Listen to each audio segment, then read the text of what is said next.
3회 정의홍. 무엇에 반항하듯 불끈진 주먹들이 무섭다. 그녀의 전무덤처럼 익어 책만 쓰는 그 음탕함도 무섭다.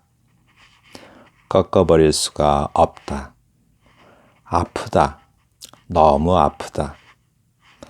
맛부터 속삭이는 저 노란 비밀의 이야기가 아프다.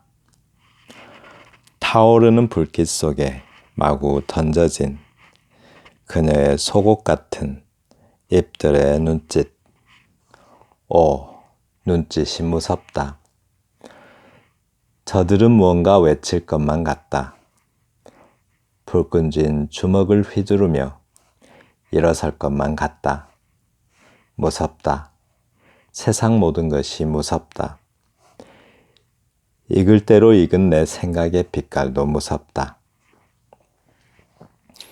두 번째 시입니다. 아끈다랑쉬 채호기. 아끈다랑쉬로 사출된 후 좁은 밭둑과 허물어진 돌담을 돌아 성긴 잡목과 잡풀들 사이로 190여 미터의 가파른 곡선을 밟아 올랐을 때 나는 아끈다랑쉬 자궁에서 거꾸로 이 세상에 떨어지고 있었다. 세 번째 시입니다. 갯우렁 엄원태.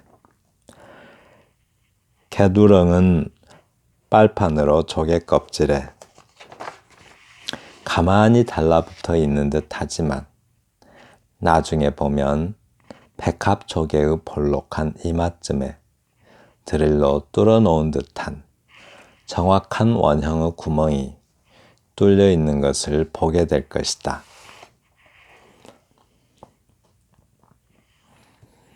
네, 복습합니다. 내재율이란 자유시나 산문시의 문장의 깃들은 잠재적 온유를 말한다. 네, 기억나시죠?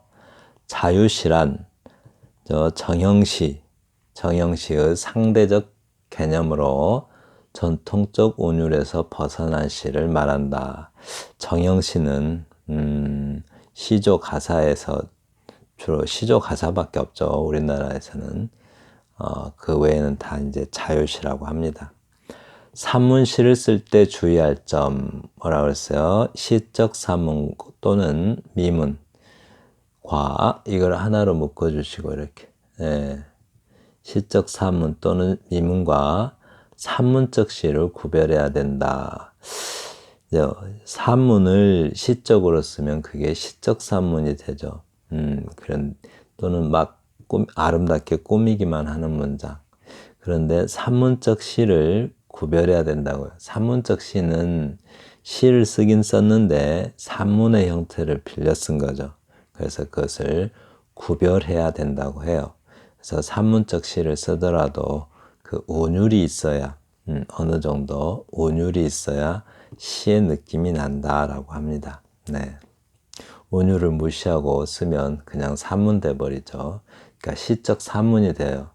그러니까 산문적 시는 온율이 좀 유지되어야 산문 형태를 빌려 쓴 시가 되는데 온율이 없이 온율을 무시하고 막 써버리면은 시처럼 쓴 산문이 된다라는 말입니다. 그래서 시를 시답게 하려면 온율을 무시하면 안 된다라는 말입니다.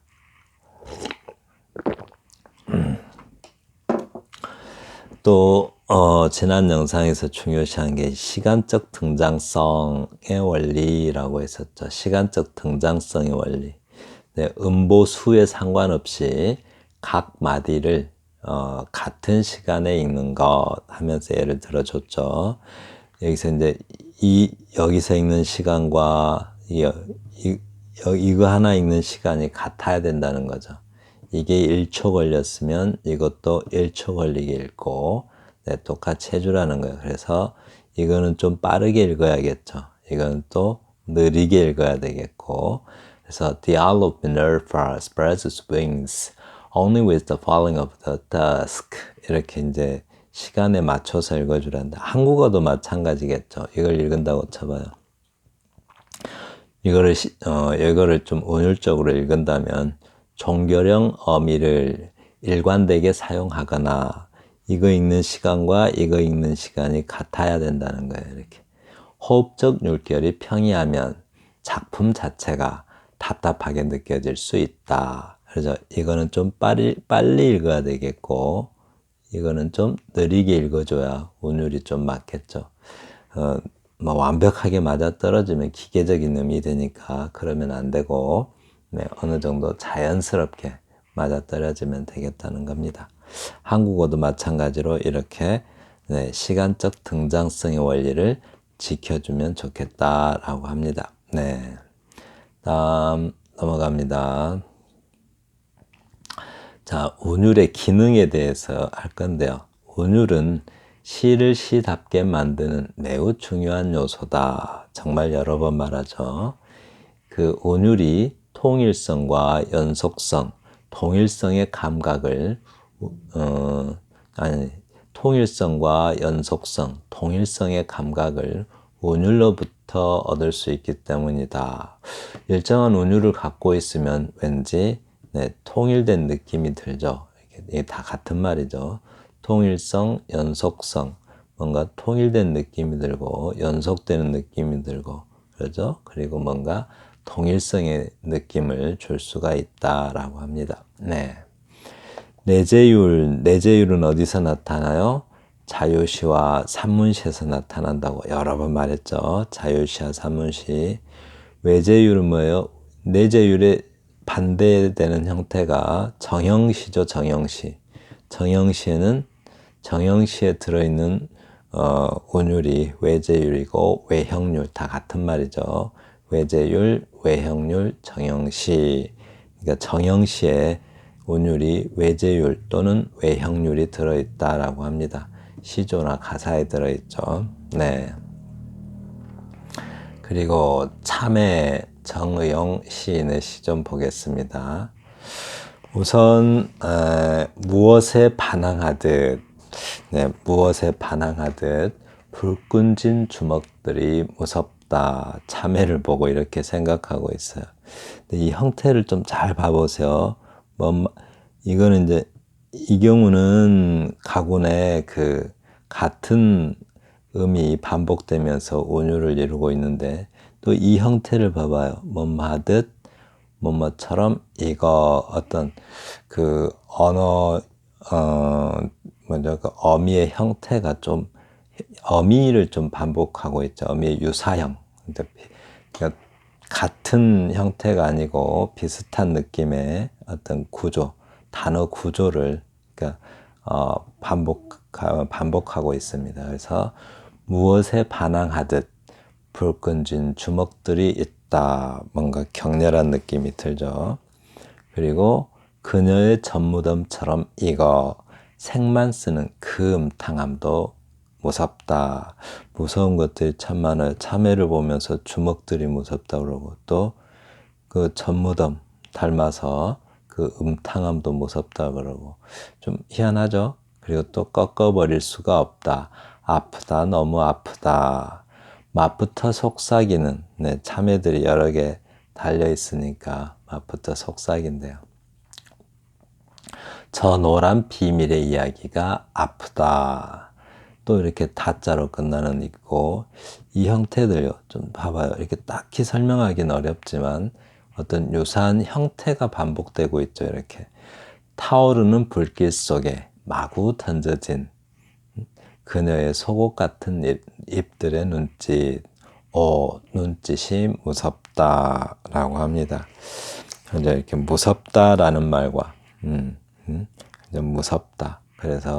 그런데 그 무서움을 꺾어버릴 수도 없고 아프다 그러고 막 그래요. 이렇게. 네. 그리고 그녀의 저들은 무언가 외칠 것만 같다. 여러 가지 형태를 띠고 있는데 뭔가 외칠 것 같다고 해요. 불끈진 주먹을 휘두르며 일어설 것만 같다. 참외를 보면서 참 다양한 생각을 하고 있죠. 무섭다. 세상 모든 것이 무섭다. 익을 대로 익은 내 생각의 빛깔도 무섭다. 여기에서 이제 주제에 이르는 부분입니다. 익을 대로 익은 내 생각의 빛깔도 무섭다.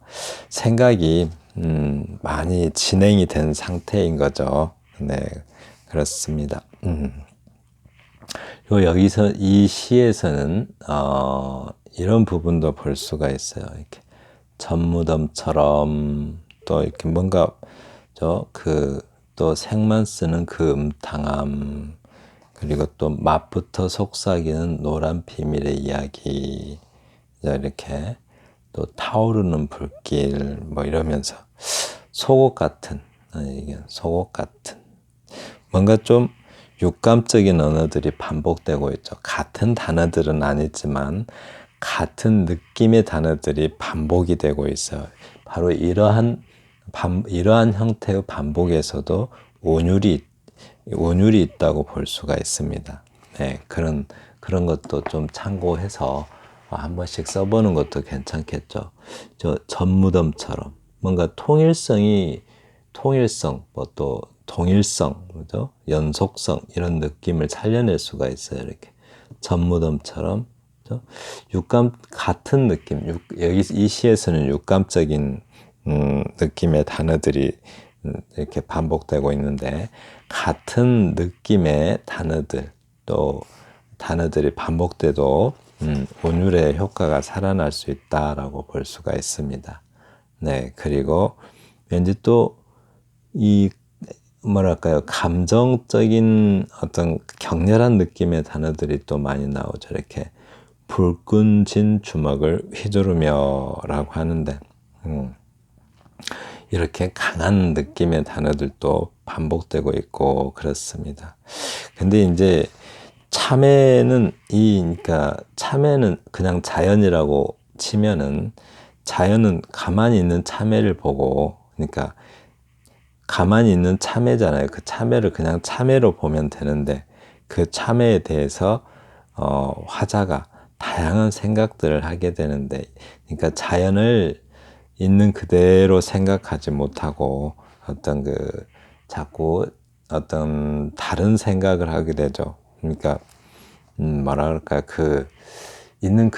자연은 그냥 있는 그대로 가만히 있는데 화자의 생각이 무서운 거죠. 자꾸 이렇게도 생각하고 저렇게도 생각하는데 존재의 의미를 자꾸 왜곡하고 있으니까, 그죠? 이 지금까지 생각들은 다 참여는 가만히 있는 거잖아요. 근데 화자가 이 존재의 의미를 자꾸 왜곡하고 있어서 사실은 자신의 생각이 무서운 거죠. 자신의 생각이 무섭다라고 이렇게 나타내고 있습니다. 바로 이렇게 이제 항상 주제의식으로 이렇게 시가 주제의식으로 연결되는 것이 중요하다라고 저자가 이야기하는데요. 제가 여기서 좀 하나를 여기 이렇게 또 설명이 되었네요. 무섭다라는 인식의 통일성, 연속성, 동일성은 무섭다라는 언어의 반복과 격정적이고 육감적인 어휘의 효과적인 배열에서 기원하고 있다. 그러니까 비슷한 느낌의 언어들을 반복함으로써 어떤 운율을 살려내기도 한다는 거죠. 이렇게. 네. 근데 이제 의식이라는 말을 또 나중에 많이 반복되게 되겠지만 인식 과정에 대해서 다시 한번 해봐요. 우리가 주제의식이라는 말을 쓰는데 여기서는 이제 주제의식이 뭐죠? 무섭다는 거죠. 자기 자신의 사유가 무섭다는 거죠. 그러면 자기 자신의 사유가 무섭다라는 것에 주제의식이라고 한다는 게 뭐겠죠? 그것을 딱 알아챌 수 있는 의식 상태가 되어 있어야 되는 거죠. 자, 그게 이제 이 자기 자신의 사유가 무섭다라는 그 주제를, 그죠? 어떤 인식할 수 있는 의식 상태가 되어 있어야 하는 것이 바로 이제 주제의식인 거죠. 의식이란 단어를 정확하게 알아야겠죠. 의식이 뭐죠? 의식. 의식은 어떤 자극이 있으면 그러니까 뭔가를 알아차릴 수 있는 상태로 어떤 현상이 생기면 그 현상을 알아차릴 수 있도록 정신이 깨어있는 상태. 내가 지금 의식이 없으면 앞에 무엇이 있는지 알 수가 없죠. 그건 뭐 알아챌 수가 없잖아요. 의식이 있어야 뭔가를 알아채죠. 그죠? 그러면 그 의식이 있을 때 어떤 자극이 있으면 그 자극을 수용할, 즉 그 자극을 깨달을 수 있는 상태, 그죠? 그 자극을 알 수 있는 상태를 감각이라고 합니다. 감각이 없으면 누가 만져도 모르죠. 그래서 그 자극을 받아들일 수 있는 상태를 감각이라고요. 그 감각을 또 그 구별해서 이 감각은 뭐고, 예를 들어서 사과 냄새가 나면 그 사과 냄새라는 걸 구별할 수 있는 상태, 그 감각을 통해서 대상을 알 수 있는 상태, 그거를 지각이라고 합니다. 지각. 네. 그 지각한 지금까지 이 상태를 통해서 그 정보를 또 처리해야 되겠죠. 그 구별을 했으면 그 정보를 다 처리한 상태를 감지라고 해요. 감지. 네, 이 과정의 정보가 다 처리한 것을 인지라고요. 그래서 이 전체 과정을 인식의 과정이다라고 합니다. 전체 과정을. 그래서 인식이 되는 겁니다. 이렇게 인식. 네. 그래서 뭔가를 탁 알아챌 수 있도록 정신이 깨어있는 상태, 그 상태를 의식이라고 해요. 주제의식 하면은 주제를 포착할 수 있는 깨어있는 상태가 주제의식이겠죠. 네, 그렇습니다. 자, 아끈다랑시 봅니다. 아끈다랑시로 사출된 후 좁은 밭둑과 허물어진 돌담을 돌아 성긴 잡목과 잡풀들 사이로 190여 미터 가파른 곡선을 밟아 올랐을 때 나는 아끈다랑시 자궁에서 이 세상에 떨어지고 있었다라고 했는데요. 이 시를 보면은 한칸 올릴까요? 이 시에서 뭔가 이 온율은 어떤 같은 소리이건 또 비슷한 소리이건 또 어떤 그 어떤 단어의 형태이건 또는 비슷한 감각 또는 뭐 비슷한 느낌의 단어이건 그런 것들이 반복되는 느낌이 있어야 뭔가 그 온유를 느낄 수가 있죠. 그런데 이 시에서는 반복되는 느낌의 단어가 없어요.